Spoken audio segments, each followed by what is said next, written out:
Hi! So today ay magluluto tayo ng Hungarian sausage with tin pork in Alfredo sauce. So napakadali lang nitong lutuin. Mga 5 to 10 minutes, meron na kayong masarap na white spaghetti. Huwag niyo na rin palang pansinin yung kamay ko kasi medyo namamaga dahil sa allergy. Going back, ayun, magayat lang kayo ng sibuyas at saka ng bawang.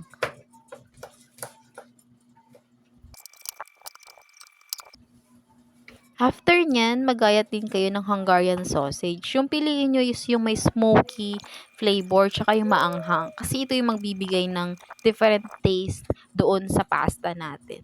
Mag-stand out talaga yung lasa nito, kaya dapat yung piliin nyo yung magandang klaseng Hungarian sausage. Pero kung wala naman, kahit anong klase goods na yun. Tapos eto, meron tayong tin pork na pang samgyeopsal, lalagyan lang natin yan ng paminta at saka ng asin. So, para magiging salt and pepper. Tin pork na siya. So, ito yung magiging toppings natin mamaya. Kung wala naman kayo nito, pwede rin naman yung bacon. Pero, mas iba yung lasa nito kasi wala lang. Basta iba lang yung lasa niya. Trip ko lang yung ilagay. Ganun. Habang binababad natin yung ating tin pork, magpakulo na tayo ng tubig. Lagyan natin ng asin, tsaka ng konting mantika para hindi dumikit yung pasta. Lutuin natin siya ng al dente. Iwasan natin na magsag siya kasi medyo hindi na siya masarap pagsagi. Habang ine-edit ko to, hindi ko maiwasang matakam na naman. Pero kasi 2 beses ko na to niluto eh. Ano ba? Ganoon kasi siya kadali lang lutuin. As in, sobrang dali lang. Magpainit na tayo ng kawali, tapos lagyan natin ng konting mantika. Konti lang kasi mamaya magkakatas pa yung sausage natin. So, ayan, lutuin lang natin yung tin pork natin na binabad sa salt and pepper hanggang maging golden brown siya and maging crispy siya.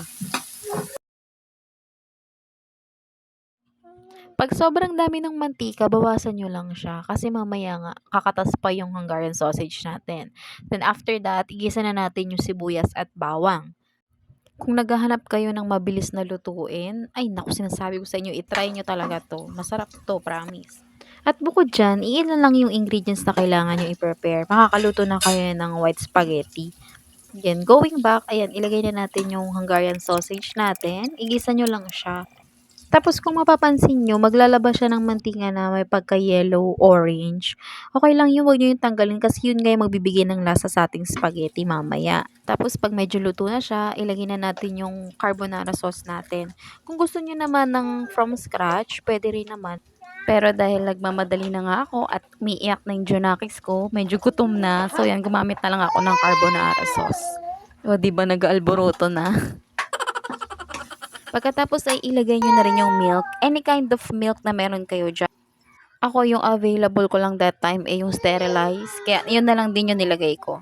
Tapos nilagyan ko na rin ng ground pepper. So yun lang yung pampalasa na nilagay ko. Tsaka konting sugar para makat lang niya yung umay at tsaka yung alat. Kasi medyo maalat na nga talaga siya. Hindi ko na rin yan nilagyan ng cheese pero nasa inyo kung lalagyan nyo.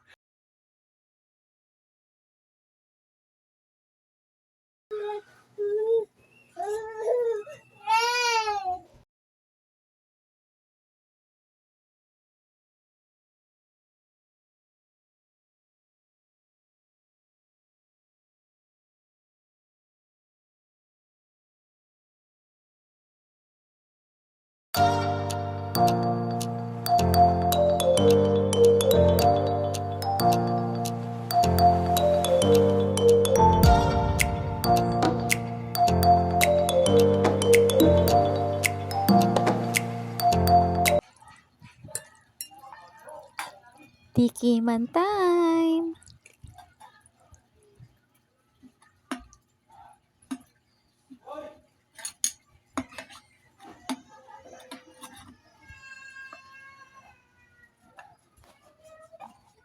Yum yum. Mmm.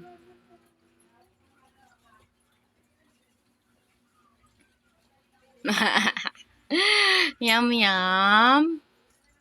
Yum yum. Yum yum.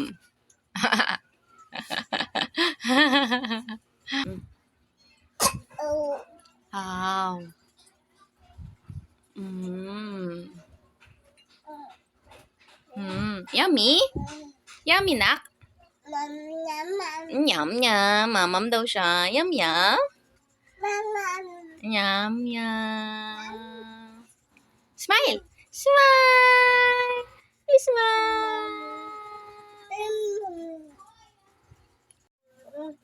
Ah, finish na. Laki na dyan. Pusog na. No more na. No more.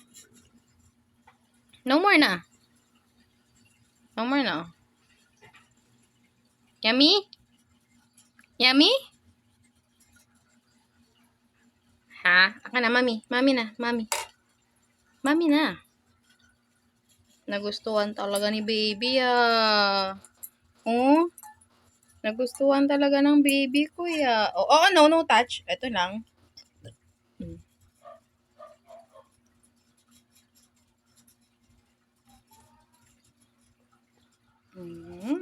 It's so yummy, no? No more. No more. Ah, meron pa ba? Meron. Tingin si mami. Oh, unti na lang, ha. Last na to, ha.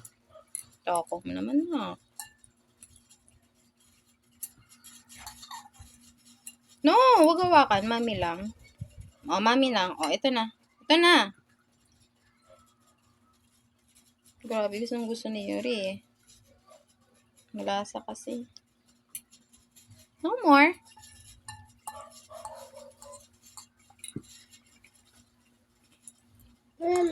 Yum.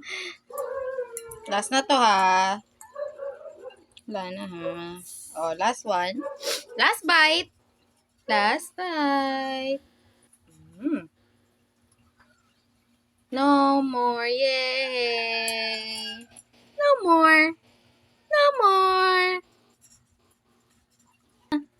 No more, no more. Sarap. Sarap na.